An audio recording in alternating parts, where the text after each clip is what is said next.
اوکی. سلام بچه‌ها، سلام. بچه‌ها امشب اومدیم پیش پوریا بعد از مدت ها مثلا یه هفته گذشته. بعد داشتیم یه سری کارا رو داشتیم با هم دیگه با پیانو می‌زدیم می‌خوندیم حال می‌کردیم، گفتیم که چه بهتر که شما هم بشنوید و در جریان کارا قرار بگیرید. آره یه خاطره بازی داشتیم خودمون دوتایی می‌کردیم، خیلی باحال بود. اگه موافقین بریم یه قطعه‌ای از کار مرداد رو اجرا کنیم که خودم خیلی دوستش دارم. یادش بخیر.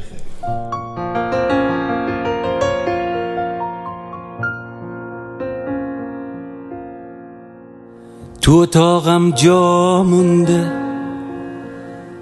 رد آخرین نگاهت، دارم حسودی میکنم به آینه اتاقت.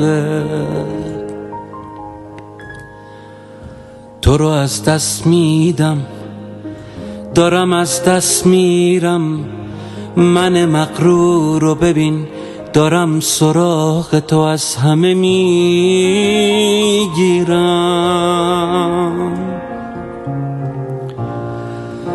بی تو حالم خوش نیست، همه رو رنجوندم، تو که نیستی ببینی چقدر بهونتو میگیرم.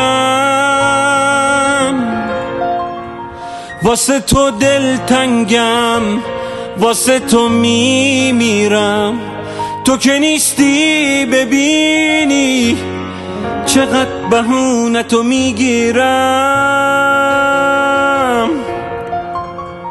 چقدر بهونتو میگیرم، چقدر بهونتو میگیرم.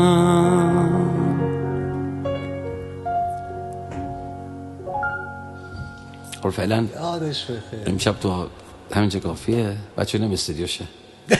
نه الان نه آقا، سر کار بودم، خیلی به هم ریخته است، خیلی به هم. چه وضعیت کثافت گرفته استودیو رو. چی کار کنم؟ ببین روزی 30 نفر آدم داره میاد ضبط کنیم برای این سریاله. به خدا من معذرت میخوام. تازه این به نظر من چیز هم هست، نوسنگک هم گرفت. بچه رو میزه که اون پشته نون سنگک بید. آره نون سنگک گرفتم با سبزیجات. تشریف بیاریم دخمتون هست. I love you.